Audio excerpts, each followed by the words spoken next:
This is the Joey Jones Show, brought to you by Mugshots Grill and Bar.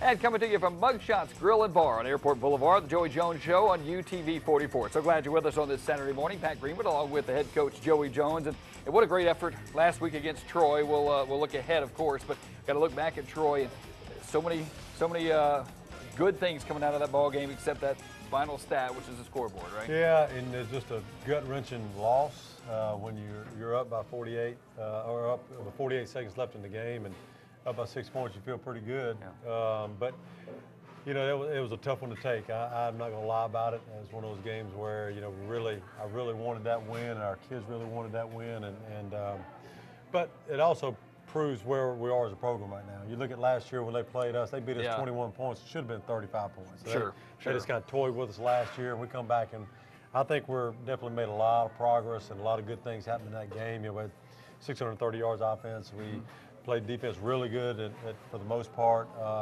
So anyways, a lot of good things to draw from. Well, let's show you some of those good things and take you to Troy, Alabama. Veterans Memorial Stadium is where this one took place. They owe 7-0. We respond with a 13-play drive. Ross Matheny hitting Shavarius Smith right there, followed by the Chris Denham touchdown. Seems like they always score first, and we always come right back, right? Right, that right. seems like the pattern, doesn't it? But it works, and so it's 7-7 at that point. And the defense would hold in the rest of the quarter. You talked about some good things the defense did. How about sacks? Ramel Jones with a nice sack here. And then we'd go down 17-7. Late drive at the end of the second quarter. Brandon Bridge coming up with a 19-yard run, but we would stall at the 5, and then we would miss the 22-yard field goal, and we're talking about missed opportunities here. Yeah, it's something we got to make right there, and we had a few opportunities like that in the game. We just got to make little short field goals like that. So 24-7 Troy when we finally get it in gear. Jay Jones caps off the 6-play, 63-yard drive. The extra point, though, is blocked. Looks like they just got pressure on the outside. Yeah, right? and we saw on film he's in our opinion, lined up off sides, and anyway, didn't catch it, and so anyway, it was one of those deals that didn't get out quick enough. The defense gets it back for us. Corey Robinson sacked again. Ramel Jones got him twice on the afternoon.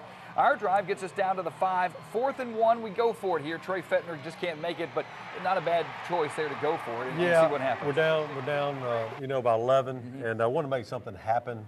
We missed a field goal earlier and just felt like we needed to make it happen. Had a little bit of a high snap. He didn't have time to see the hole. Had a snap in a little lower. We'd definitely got first down. Well, they would go 3 and out. We'd go 2 and in. Bryant Lavender, 56 yards, 2-point conversion, no good. So we are down 24-19 at that point. 27-19, 5.5 to play. Ross finds Chris Denham for 14 yards. That gets us down to the Troy 16-yard line, and then Ross runs it in from there. 55 yards rushing on the afternoon. He is such a weapon, isn't he? Because he can throw the ball very well, but obviously a pretty good runner, too. He's become a really good runner. Last year I thought he was average running the ball, and he's become a really good runner with the ball in his hands. A 2-point conversion, no good, so we're down 27-25 with a minute and a half to play. Now, tell us about this play that put us ahead.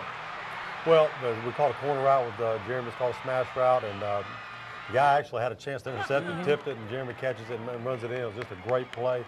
Everybody on the sideline is very excited. Yeah. And, it was a big play in the game, and offense made a big play when they needed to. Yeah, unfortunately, they got it back with 48 seconds. That was enough for Troy to get 66 yards. Corey Robinson to Eric Thomas. 34-33, Troy is your final score. So talk about the range of emotions, Coach. 48 seconds, you got the lead. 7 seconds, you're down again. Well, there was a wide range of emotions right there. But obviously, I can't describe it any other way. It was such a big win for Troy. My congrats to them. They came back, won the game. They made, they throw 4 or 5 straight passes down the end zone. They don't have an incompletion. If they have one incompletion, they probably won't score. So it was tough on us. But bottom line is, our kids fought to the end, and they're fighters, and we're going to win some ball games this year. And I feel real good about that, and feel good where we are. Just wish we'd have finished that ball game. And now mentally, how do we bounce back this week? How was the week of practice? It's been great. Probably one of the best weeks we've had. And our kids they're competitors now. And I think they're a little more resilient than those old guys. They bounce back a little quicker than us. It takes me about 3 or 4 days to get over a loss like that. But to them, they bounce back. They had a great week of practice. They understand that our goals are still ahead of us. And we want to win a conference championship, and we want to go to a bowl game, and those are still in front of us. Absolutely. So we do actually have a home game coming up sooner or later. Not tonight, but next Saturday. So we actually do get a chance to play in front of the home crowd. We'll talk about the bye week, though, coming up in just a couple of minutes. Right now, let's do a little South Alabama trivia as we head to break. Who was the last Jag to go over the 100-yard mark receiving? Stay with us. We'll be back.